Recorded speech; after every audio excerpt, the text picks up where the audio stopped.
I'm very grateful for you being here, and I think you're wonderful. And I'll be honest that when I start to think about speaking, I always think, well, what do people need to hear? And then you think, well, that's really not the point. You say what's in your heart.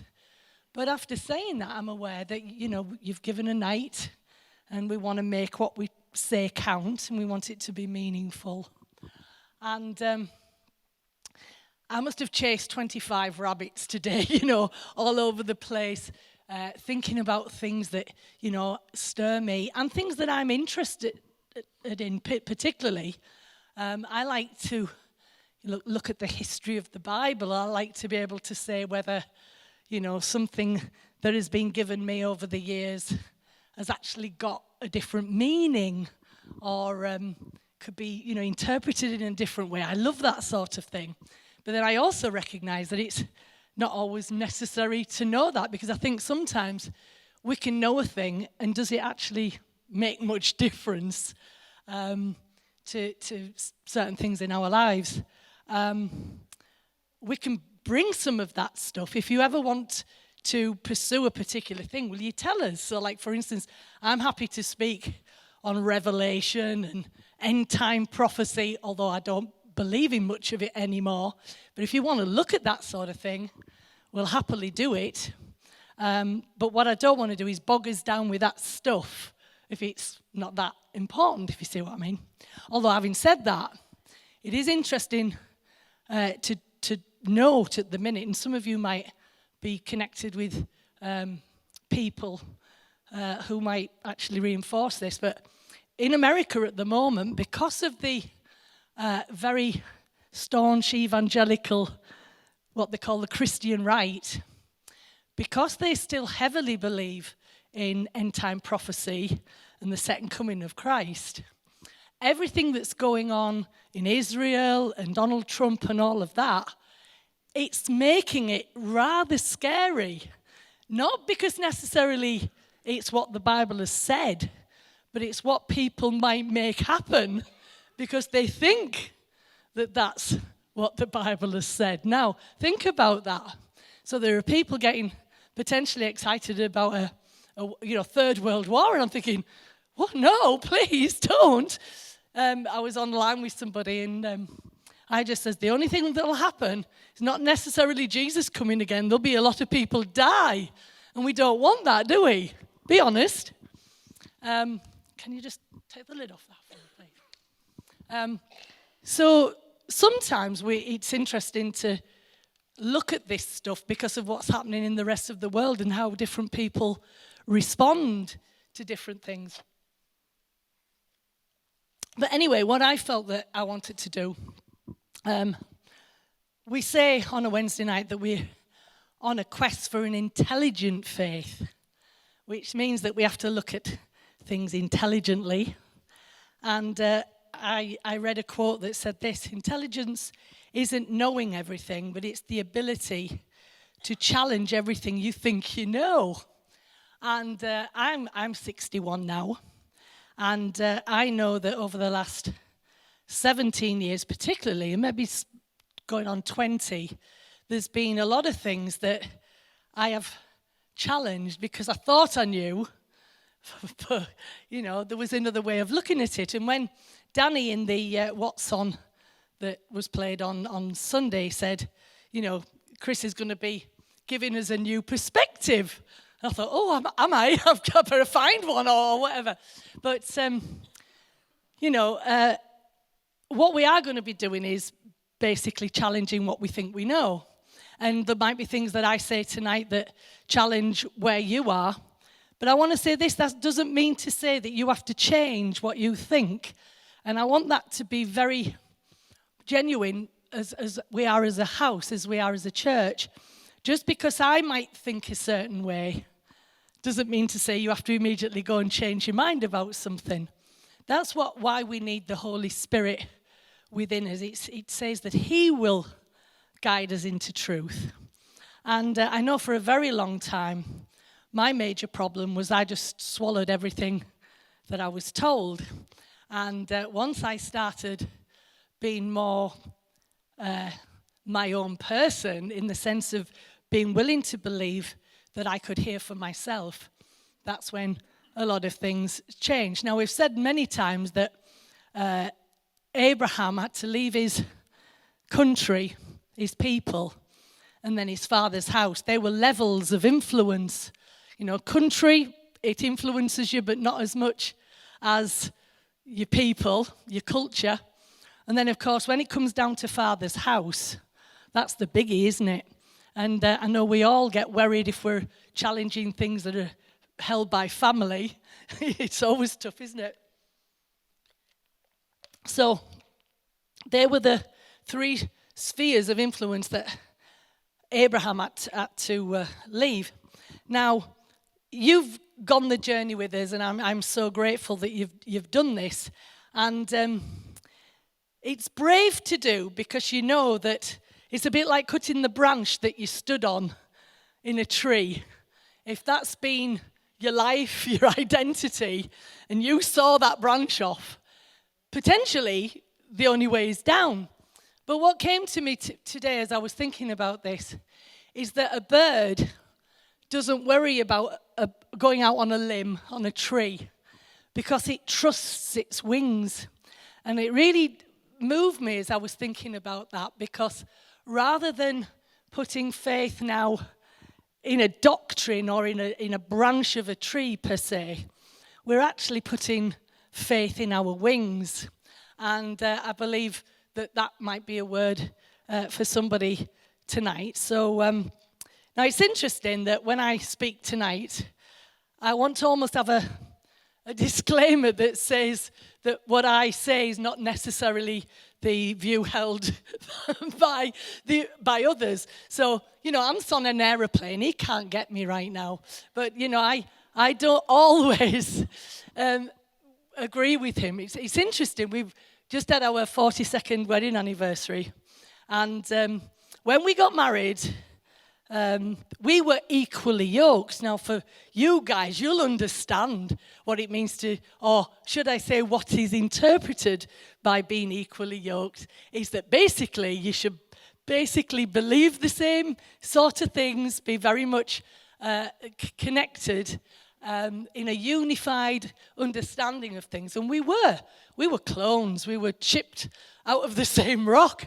And the thing is now, we're not. And I could quite easily say we're unequally yoked. But I think 42 years suggests that we're all right. So we're very different. He needs different things than I do, even in the context of understanding. And it's often because you think that you've been brought up the same. Now, what's interesting, you know, we were both brought up in evangelical Pentecostal settings. We had very committed parents to the church, and yet we sit and talk about different things. And I'll say, yes, but when, you know, I say X and do a word, give him a word, and I'll say, I believe that means that, he'll say, no, it doesn't mean that. And the reason is because our journeys were so different. So I had very much a lens of everything I looked through was very judgmental, it was very harsh, it was very strict. And even though he was in the same environment, he had a totally different story. So you can imagine that his journey hasn't had to be as intense in the way that we have gone. And so we're incredibly different, see things in a very different way. And I know it doesn't matter. This is the wonderful thing. It used to matter, and you'd fight yourself fighting. Well, no, because if we don't believe the right things, there's going to be a problem. When actually, you know you're okay. Because the way that I'm wired, I have an incredible connection with God, with the Christ, and my journey is my journey, and I am cared for in that, just as he is. And so what I felt that I needed to look at is a little bit of my journey and what has sort of happened to me. And I wanted to look at it in the context of Lazarus, because Lazarus is, the story in the Bible where Lazarus, Jesus' friend, had died. And, of course, the story goes that Jesus took his time about it and he didn't get to where, they wanted him to be, because they wanted Jesus to come and heal him before he died. And, of course, he arrived and he died. And it's not the story per se that I want to look at, but it was the fact that when Jesus then called him out, he comes out, but it says that he was still in his grave clothes.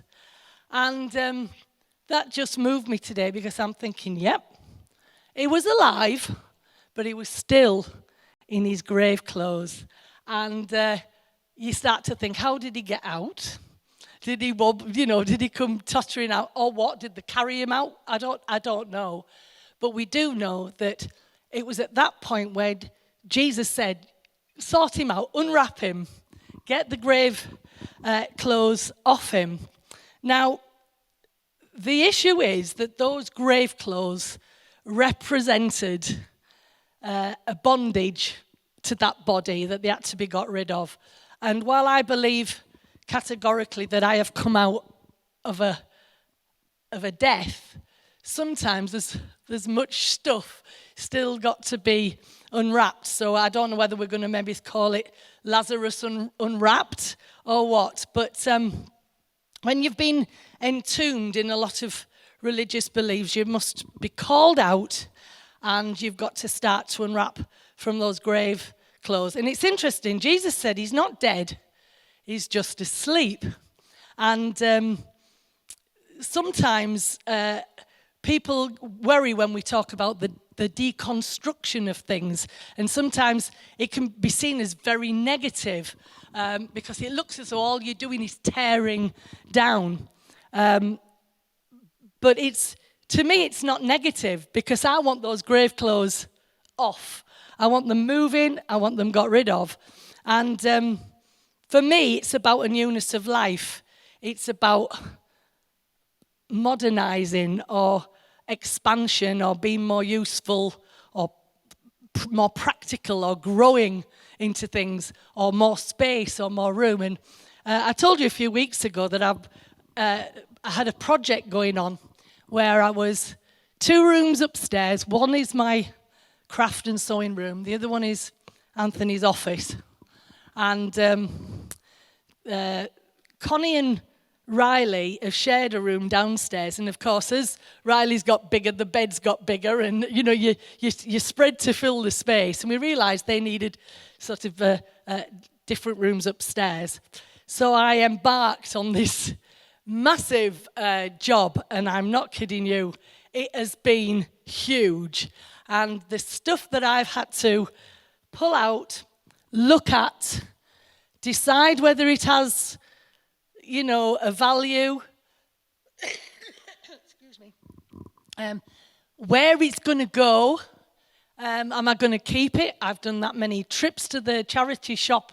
They've had a ball off me. I mean, they've had a great time. But there's a huge cost to this, but it's going to be wonderful, because what it's going to do is grow us. It's really worthwhile, and the cost is there, but it's going to be worthwhile. So the question I sort of want to ask us all tonight, and like I say, it'll be different for all of us, but this is me, this is my story. I wanted to ask, what do we need to relinquish in order to realize this transformation? So, okay, we're alive. Or as Jesus said, he's only he's asleep, but he's alive. But the bandage need to be got rid of, the need taking away. So I just put a little list of the things that I believe have been my bandages. One of them was my understanding of God. Another one was my understanding of creation and the creation story. Another one was my understanding of Christ. Another one was my understanding of Jesus. Now you might say, but aren't they both one and the same? No, they're not. Then I put my understanding of me, which was a big one. Then I went off on a bit of a tangent. My understanding of the world, sin, and the devil. My understanding, as I said a little while ago, about end time and prophecy and revelation, what does it all mean? And you could then go on to say my understanding of the Bible. There are so many things that I can say that were bandages that needed to be taken off in order that I could have a transformation and totally see through a different lens. So what I want to do, and I might not be very long, it doesn't matter, I'm going to say what I have to say, and that'll be the end of it. Just look at a few of these, and then just put a little different slant on it to where I am now, and what it's done for me. And if you've got any questions at the end, please, you can ask them. Whether I can answer them or not, it doesn't matter, but we can give it a go. So, my understanding of God. Well, I was brought up that God was very much an authoritative being, very much judge, and ultimately, I was always under this watchful eye of judgment. And as time went on, I can honestly say that it did evolve. And, it became more of a loving father, which was absolutely wonderful. I was pleased about that because it felt as though the pressure was off just a little bit. But there was always seemed to be this small print that was there that I didn't quite get or understand. I read just this week that how through, as the understanding of the gospel has changed over the years, there became this incredible legal slant that was on it. It was very much like a courtroom and a law situation where, God was the judge, and it was very much transactional like that. But then this week I was pushed on a little bit more where it was talking about Jesus being the great physician, meaning rather than being a judge, it was more of a picture of the doctor. And I thought, well, that's a lovely picture, because when you go into a doctor's surgery, you are not going to be judged, but there will be a prescription made for you in order to be healed. And I thought that's just a much nicer way of thinking about it. But for me, they still all fall a bit short. And because what's constantly in those sort of descriptions is this separateness. God out there, me here. And even in the context of God the Creator, it's God deciding to create things, but God's God, you're you. And then, of course, the story goes on how we've been fed it, in how we failed, and then you go through all the struggles of that to come to where you're meant to be, trying to get back to that place. But you see, what has happened in my heart is that I've recognized that when God was creating me and when he was creating you, he wasn't doing separate stuff. He was actually expressing himself. And that has absolutely blown my mind. And some of you might struggle with this tonight. But he was actually finding a way of expressing who he is as spirit with everything. So as we're expressing ourselves as different, the diversity, the creation itself, the trees, the grass, the fields, everything is God expressing himself so it can be seen. And the whole idea, and again, I'm being brave to say what I feel. The whole idea of, when we talk about evolution and the Big Bang and all this, that for years Christianity have said, oh no, keep it separate, evolution and science and all this, keep it separate. you could say that even if there was a Big Bang, it was the first expression of God revealing himself. I mean, how incredible to think of it in those terms. But you see, we've thought, hang on a minute, no. When it comes to God revealed, it's purely just in Jesus. And that was it. It was a one-time thing. He revealed himself in Jesus, and that was sort of it. And we've talked about some of these things on Wednesday nights. But it's not like that at all. It was this incredible being itself, consciousness itself, wanting to understand itself and spread itself through many diverse ways. And it actually blows your mind when you think of this in itself. So spirit needs matter to reveal itself. And even quantum physics talks about this unified field that connects everything in creation, because everything is oneness, pure consciousness, expressing itself in different forms at different times in our evolution. Now, that has been a big bandage for me, because now, as I go through life and as I look at you and as I look at things, I just see God everywhere. And it's changed everything for me. It's changed my whole being, because I see God in all things. And the thing is, we're one with it. Now, the problem is, we're one with it until we think that we're not. And that's just the simple issue. We are one with it, and we are it until we think that we're not. And when we lose sight of the oneness, we start creating a separate existence, a separate world, a separate me, a separate identity to the God expression that we all are. And so I would suggest that that is what would be the real meaning of sin. Because once we get the idea that I need to have a separate identity to being the expression of God in the earth, then I miss the mark, because I lose sight of me and I lose sight of God in all things. Let me read this. Yeah, I think it's absolutely wonderful. All that is looked within. It imploded, turning itself inside out. It vibrated the light of all creation, and like a kaleidoscope, it burst forth, revealing its intimate parts, each racing forth in joy and love, expressing themselves in the beautiful dance of life in the universe.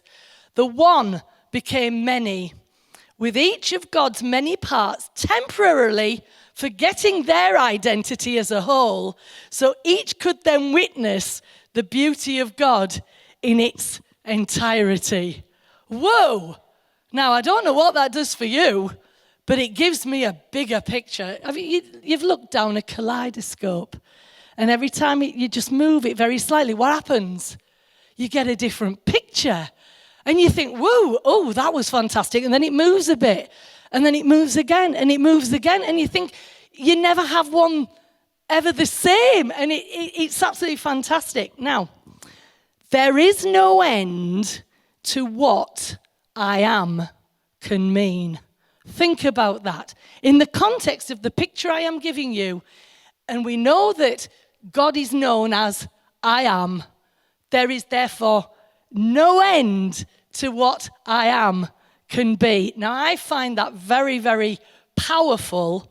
And of course, I'm included in that because I am. Did you see how it's simple? In essence, it's making it huge, but then it's making it simple because I am. I am. So it sounds a bit out there, but how beautiful. Just have a think about that for a little while. So that's my different idea of God. Now, some people call that pantheism or panentheism. Don't worry about titles, because I promise I can drop that title tomorrow just as easy as I can pick it up today. Because it's not about getting stuck in what we would call dogmas, but it's about constantly being open and listening to what is been spoken. Now, when all said and done, we have looked at the Bible as though God spoke once and put it between two covers, and that was it. But God is talking, and he's expressing, and he's being constantly, all of the time. And like I've said a few minutes ago, there is no end to what I am can mean. So there you go. We'll move on a bit. So I also said then that another one of the grave clothes that needed to come off was my understanding of Jesus. Now, again, we've been brave, and I know you guys are brave with me. There's a scripture that says this. It's John 10:9. It says, I am the door. By me, if any man enters in, he shall be saved and go in and out and find pasture.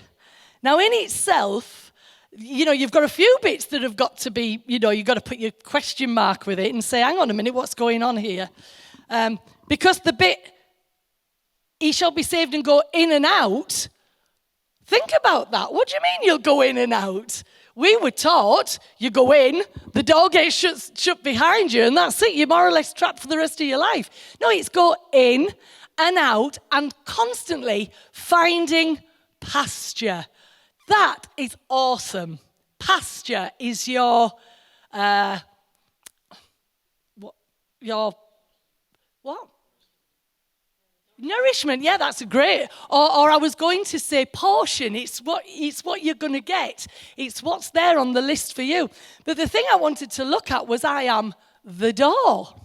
Now, it really touched me the other day as I was just thinking about this, because I went to my front door and I looked at it, and I just thought to myself, if somebody comes and knocks on my door, a friend or whatever, we do not stand at that door and talk about the door. We never stand and have a conversation about the door. Oh, my door's black. It's pretty nicely painted, although it's pretty dirty right now, or this, that, and the other. Or we don't say, mine's wood, I would like a UPVC, or what. You know what I'm saying? You do not have a conversation about the door. All the door is it facilitates an entry. It lets you in. And I want to scream and say, come on. All the door does is let you in. It facilitates an entry, but it also lets you out, and it lets you in, it lets you out, it lets you in, because it's not meant to be a prison. It's meant to be something that opens you into freedom. But you see, that scripture in itself has been one that was used very heavily to tribalize and very much make exclusive a thing that we said, right, this is it, and unless you do this, you're not included. And I find it quite interesting that we've done a lot of that with Scripture. And I remember, I was going to say something, I've just forgot. What was I going to say? Oh yeah, it becomes the go-to verses. I forgot the verse I was going to use. Is it in my notes here? Oh, no, it wasn't that. It was a different one, and I thought I'd put it down. But anyway, what basically this is saying is it's an understanding of, through me, if you understand what I am about, you will be given entry to life in all its fullness. Not you will enter into something that's restrictive and just very much tribal, but it'll be something they'll open things up to you, and you can go in and out and find pasture. Now, I believe that what we've learned to do is stop just talking about the door. We're saying, we've got the door, thank you, we know what it does. And I was listening to Paul Young, the guy who wrote The Shack, and he was speaking about how we got lost worshipping a signpost because it pointed in a direction rather than leaving the signpost and being willing to go where in the direction of the signpost. And what, like I just said, what we tended to do was limit the presence of God to the one single presence of Jesus. And although we said, yes, he's living in us, it was somehow hard to find, and we could lose it so easily. And the idea that we've used a little bit on a Sunday is that we think we're just a drop in the ocean when we're actually the ocean in a drop. And it turns the thing all around on its head, which to me is incredibly exciting stuff. So, this was it. Yeah, it's further down here. The other go-to verse is this. Jesus says, I am the way, the truth, and the life. And you all know that we've always used this to categorically state about many other religions that if they didn't say that Jesus was the way, then they're not in, right? And we're back to the door. They're not in because they haven't accepted Jesus as the way. And, it's sad to say that there's a lot of other religions that, when we've gone over to India, it's amazing how people are still Hindus, but they want to believe in Jesus. And it's like, that's fine. But it's funny that we have this idea that you can only do one thing. Excuse me. So I am the way, the truth, and the life is not the one evangelical certainty of how to get to heaven. And that is a bit of that was a bandage for me because that's what I'd believed all my life. But what I learned through even reading about how the Jewish people understood what that meant. And of course, when we tend to look at Scripture, we look at it through English, Western eyes, rather than through how it was in that time and place. And what came to my attention was the fact that the outer court of the temple was called the way, the inner court was called the truth, and the Holy of Holies was called the life. So when Jesus was saying, I am the way, the truth, and the life, he was saying, I am the temple. Think about it. That's amazing. He's saying, I'm the temple. Now, again, you've got to look at, well, then what does it mean to be the temple? And we can all say, the Bible tells us that you are temples of the Holy Spirit. But it's actually even more incredible than that because, you see, the temple was called in those days heaven and earth. So where the scriptures say heaven and earth will pass away, but my words will last forever, it's actually saying the temple will pass away. The temple is not going to be around forever. But my words, or me as a temple, will be. Right? Now you see the difference. Now, so if you put it like that, because the temple was called the heaven and earth, what it's really saying was the temple was the place where the Jewish people believed that heaven and earth met. And when you went into the temple, that's where you were in there and you were in the middle of heaven and earth in that sense. Heaven touched earth, and that's why it was called heaven and earth. So what Jesus is basically saying is that I'm introducing you. I'm the new temple. Now, are you the temple? We'll say, oh, well, no, I can understand Jesus saying he was, but are we? But yes, we are, because of what we've said in the beginning, because heaven and earth meets me. And for me, it blows my mind because, like I say, it makes it wonderful that I just can't get away from this. Because when Jesus said that I am the way, the truth, and the life, he was saying, I am now the temple that's joining heaven and earth. And he says to us, what are you? You're the temple that heaven and earth. I think that is absolutely wonderful. He's saying, Jesus was introducing a new temple, and he was saying, it's not made out of stone or by hands, but I'm a living temple. And what's interesting, though, and like I've used that to give you a greater insight into what it means, that people have grabbed those things and made them into rules and law that have excluded, rather than saying, you're the temple. Do you see what I'm saying? I hope you are. Anyway, now, we cling to these things, and we have done, because we've always wanted to be right. And it's about, if we get it wrong, we're in trouble, so we better get it right.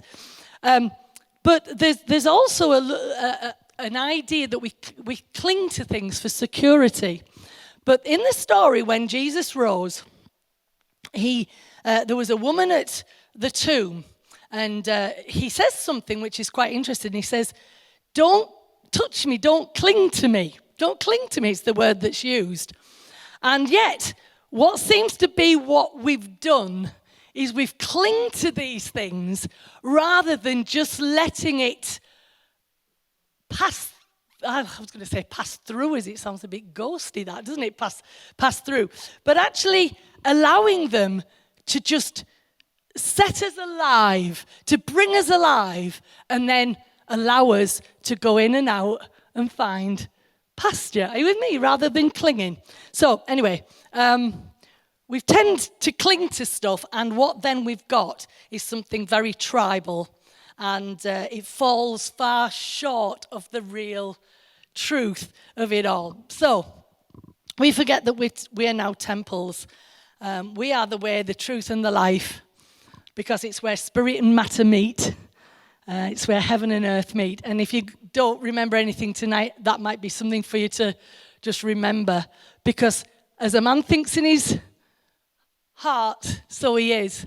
And I might get to it tonight if I have time. If I haven't, I won't. But the problem is, because we're not aware, or we don't believe it, because in our minds, that's where the struggle is.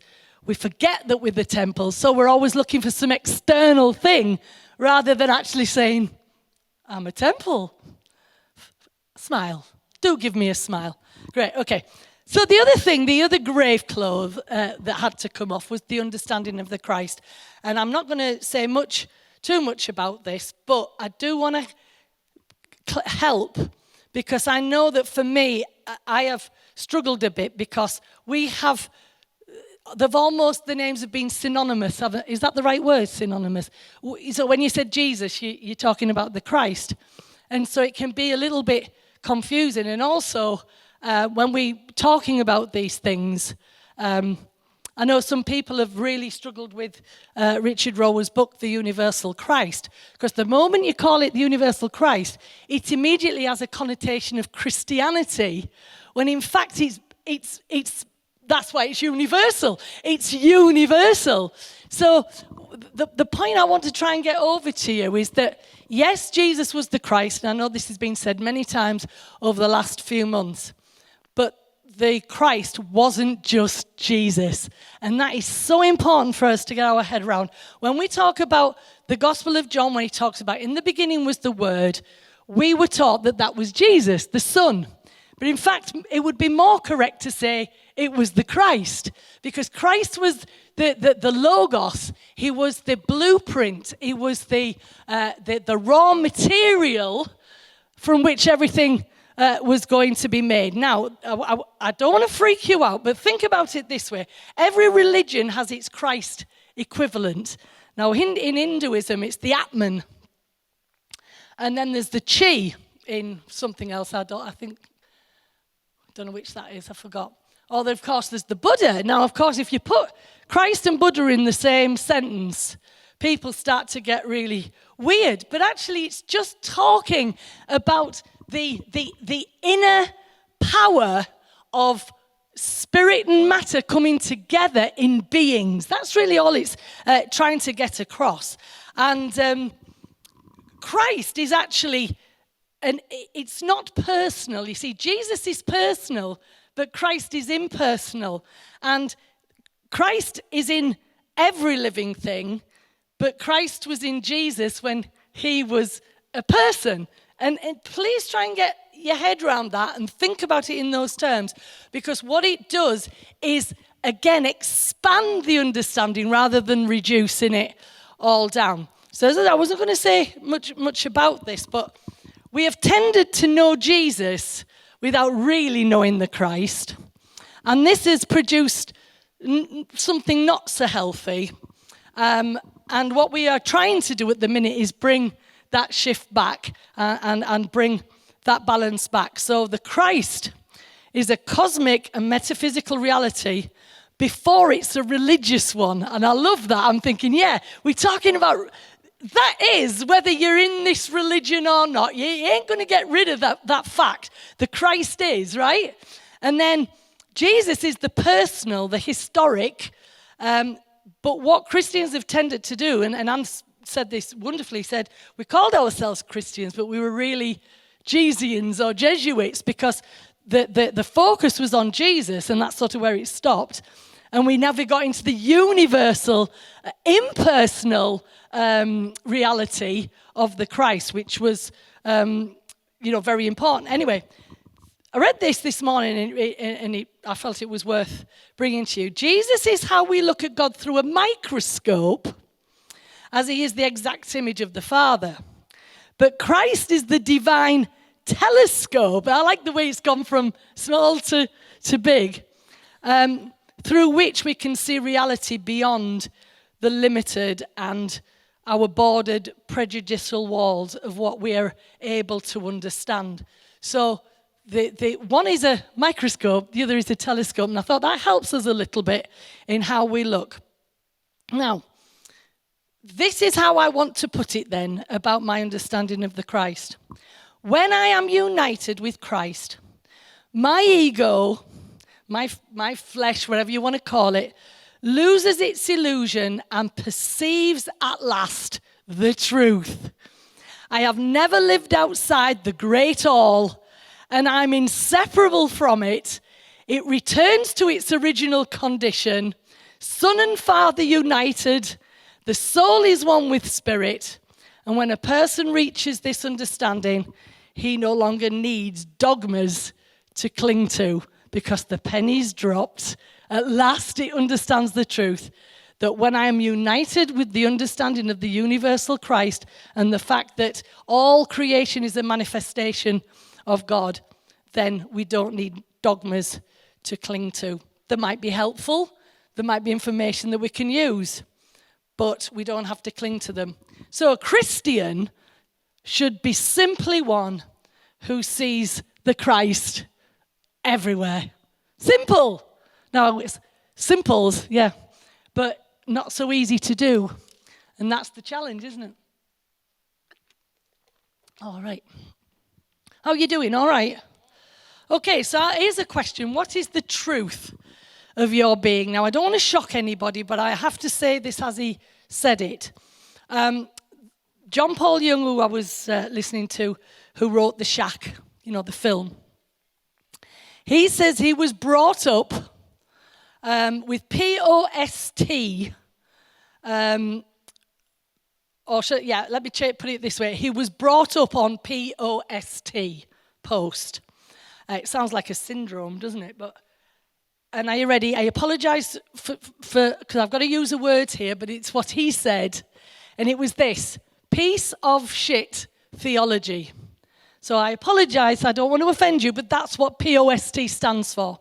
And that was how he was reared, on the theology that what he was is a piece of. Now, having said that, he qualified what he said because it's a word that's in Greek, skubala. So if you want to say a swear word without it being a swear word, skubala, there you go. A piece of skubala. I like that. It's fun. All right. I won't use it because I'll probably forget it by tomorrow anyway. But anyway, that's skubala. But listen to this. Calvin, and you'll have heard of John Calvin. He was the guy who basically invented from Scripture in his personal interpretation what's called the substitutional penal atonement theory, which in the West has been adopted as the interpretation of Jesus, of God, of the Christ, etc. He put it slightly more politely, but not much. He said we were manure covered by the snow of Christ. Yeah, I think I prefer POST really, because at least it says it as it is, trying to be very nice about it. But if you think about it, it's not good, it's horrible. I think what I said a bit earlier about the manifestation of God being a kaleidoscope, revealing himself everywhere, you can't put that in the same breath as this, can you? It just doesn't seem to work. So the point is this. Even in the context of our old understanding, remember we're talking about the bandages we've taken off. The bandage that I had to get rid of was this whole idea that I am still a piece of manure covered by the white snow of Christ. Because ultimately, move the snow a little bit, I am still, have you got me? And you can use other phrases like, you're the cloaking device. Jesus is the cloaking device, that God doesn't look at you anymore, he just looks at Jesus. Do you know, it all sounds very lovely, and we would go, hallelujah, that's great. It's horrible. It does not make me valued at all. Are you getting me? That bandage has come off. We're not having that no more, because it's just horrible. Now, here's why I said a few minutes ago that as a man thinks in his heart, so he is. If that's the truth of your being, that's what you originate from, then everything that you do is going to just be a manifestation of that. And we wonder why we can never pull ourselves up, why we can never be anything, why we're always depressed or struggling or striving. It's because this is a lovely word. I learned this a while ago. Ontology. The ontology, the very essence, nature of our beings is not manure or shit. And I'm just trying to be nice for the tape. We are not that. We have never been that. But somehow, in here, we got the idea, and religion hasn't helped with that at all. So anyway, moving on. So, we're told then in Romans that we are to have our minds transformed. Now, you can see why our minds need transforming. Because it's in the mind that we think that it's what we are. It's not what we are, but our minds have taken it on themselves. Now, I love the idea of mindfulness, and it's something that we all ought to practice. But remember, years ago, that would have been classed as New Age practices, and keep away from it. It's not good. But it's good to be mindful. I think what we were taught instead was mindlessness, because we refused to deal with the lies of our mind. So I want to look at this word transformed just for a second. Because it's interesting. Because trans as a prefix means to cross. You go, cross over. And we could do a whole study on words that have got trans. And it's wonderful to look at them. But this is where it's interesting. Form means the shape of things, or bringing together things, or it means to cross to another state or place. But here's the thing, in Greek philosophy, which of course, when this is being written, Romans, Greco-Rome was the power, and therefore Greek philosophy was very much the what they talked about. It was very common to them, so they would understand that the word form was understood as listen to this, the essential nature of a species which real things imitate. Now, I've got to make sure you understand what I mean by real things. We're real things. This is real. But what they were saying was that which we are imitating was a species higher up the pecking order, i.e. the gods, that we were trying to imitate, but we never could, because we're just matter, and the gods are spirit. Now we're coming back to temple. Can you feel it? We're coming back to the temple in a minute. Because in Greek philosophy, it would mean then that this flesh was only imitating something up there, which we could never achieve it. Therefore, that's why they had to find somewhere for this to go because it wasn't any good. So you get the teaching of hell, you get the teaching of Dante's Inferno, you get all of that. There had to be somewhere for it to go, right? But that was never the truth. And you see, Paul had the revelation that this wasn't correct. It was just all in the mind. So in our minds, we tell ourselves that we are manure covered with snow or the other thing. But the truth of our being, and this is what Paul was saying, no, you're in the image of God because matter and spirit have already come together. So rather than saying matter's got to be destroyed and your spirit can totter off to nice heaven, it's no, you're the temple. You are okay. And that, you see, of course, why Paul was cutting across the Greek-Roman understanding. So, the truth of our being that we're made in the image of God. Now, I'm just going to say this for the sake of those who then say, and I mean, it comes up, well, what about those who don't like the idea of being made in the image of God? What about those who don't have like a Christian leaning or whatever, or a religious leaning? And so I would put it this way.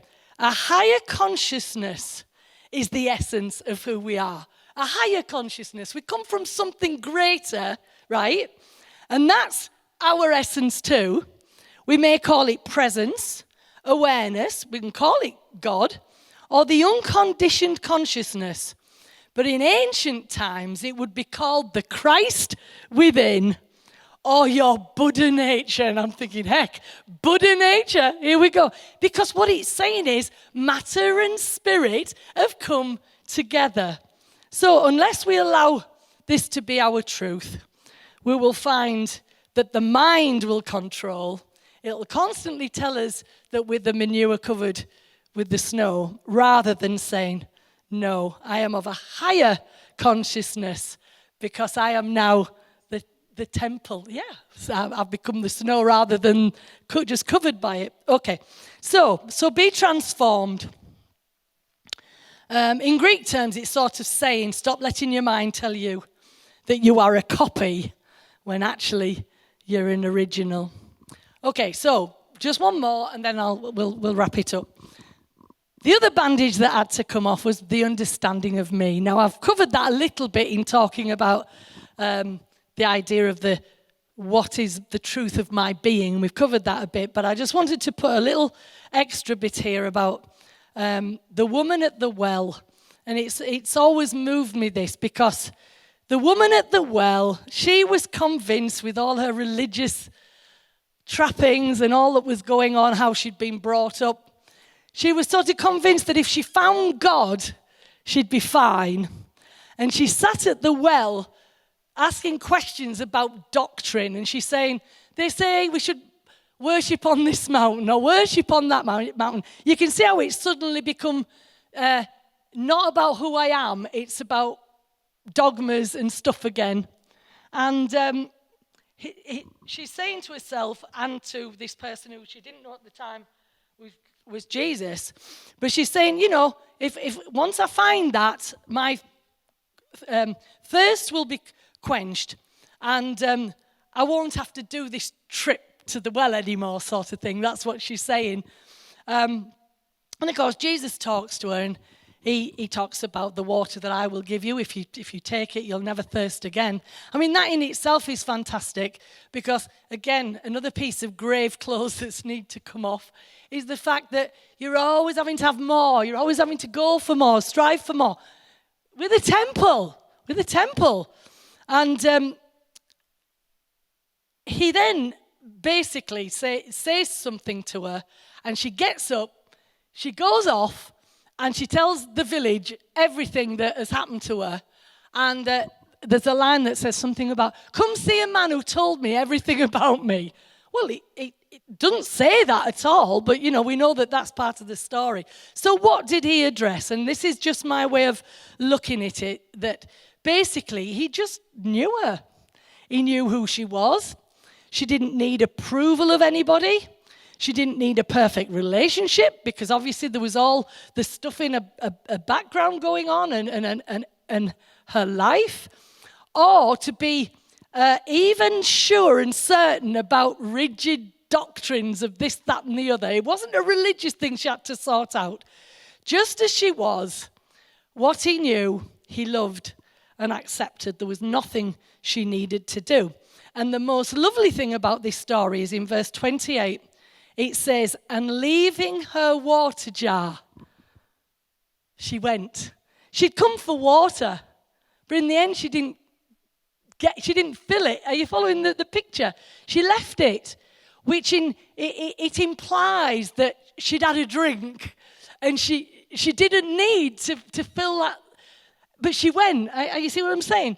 And so in my heart, I feel that would be my story. I've left my water jar. I have no idea where it is, and I'm not going looking for it because I believe that some of the things I've said to you tonight are part of the quenching of the thirst. And when we are made whole, there's something about maybe it's the life that we feel is not enough, or we feel a bit ashamed of it, or we feel a bit discontented, or whatever. We're actually, we're told, forget it. It just doesn't matter anymore, because whatever we are known, we're approved of, and we are just being the temple. And it's just a beautiful thought about that. So our thirstiness is just daft attempts to solve a problem that doesn't need solving, really, except in our minds. Okay, so just to wrap this up, because I could talk about my understanding of the Bible and of, like I said, the sin, the world, the devil. Could go into that, my understanding of Revelations, but we'll maybe do that another time. But when you've taken off those bandages, you've got to be careful you just don't replace them with new ones. You know, there's a point that when you, if you're a pilgrim or a pioneer that went out looking for new lands, if they weren't careful, and I don't know whether any of you watched Jamestown, you know, the series that was talking about the first pilgrims that went over to Virginia and sort of established the colony there. All that happened was everything that they left, they took with them, and they just did the same stuff. So they took their religion. They were supposedly running away from religious oppression. But the things that you watch, you've already got somebody who is using the Bible to punish, there's an awful bit where this girl was branded on her face for doing something pretty minor, but it was according to biblical law, and this is how we've got to push evil out of the camp and all of that. So what I'm trying to say is that if we're not careful, we move into a new arena, but just basically build the same things that we did before. We've got to say, if we're new land, we don't build what we've had already. We want something new, and of course that is always a huge and hard thing to do, because you're saying yes, but I remember Albert always used to say, the tried and tested ways, and I'm thinking I don't like the tried and tested ways, want something new. But anyway, so Anne said on Sunday was talking about creation groans, waiting for the manifested sons of God. And so who are they? They're the I ams. They're the temples. And they follow a voice, a living word. They follow a connection with, like I said at the beginning, that Christ raw material, the blueprint that has connected us all and that we all represent, because we're all manifestations of that. And this is how I just want to finish it. All that God wants from you is the continual sharing of the I amness with his I amness. He just wants you to be the I am. And we could say that, and I would have done this if I talked about the devil and stuff, But if God is I am, then we must look at the opposite as the I am not. So if we want to say, have a personified devil, we would have to say, he's I am not. And when we get to I am not the temple, or I am not a manifestation of God, that is where we could say that we have gone into sin. Oh, and I don't like talking like this, but you get me, because it's missing the mark of our understanding of the ontology of the nature of our being, which is only in the mind, and we can be transformed. Why? Because matter and spirit have already come together, and therefore we can be transformed. We can cross over to the form because it's come together, if you see what I mean. So, so the I am not will continually accuse you day and night for not being different or more than you are. That's just the way it goes. Get rid of it. You are the temple. So I'm just going to finish by quoting something of John Shelby Spong. And if you ever want to listen to somebody who's quite radical and got some incredible ideas, but definitely worth expanding your mind, is he says this: the task of the Christian church, and remember that's because we're calling it that now because we've put Christ in the correct place there, is not to convert the world to some religious ideology. Yeah. The task is to free every person in this world to live more fully, to love more wastefully, and have the courage to be all that they can be in the infinite variety of our humanity, which is a total expression of God in all things. I'm done.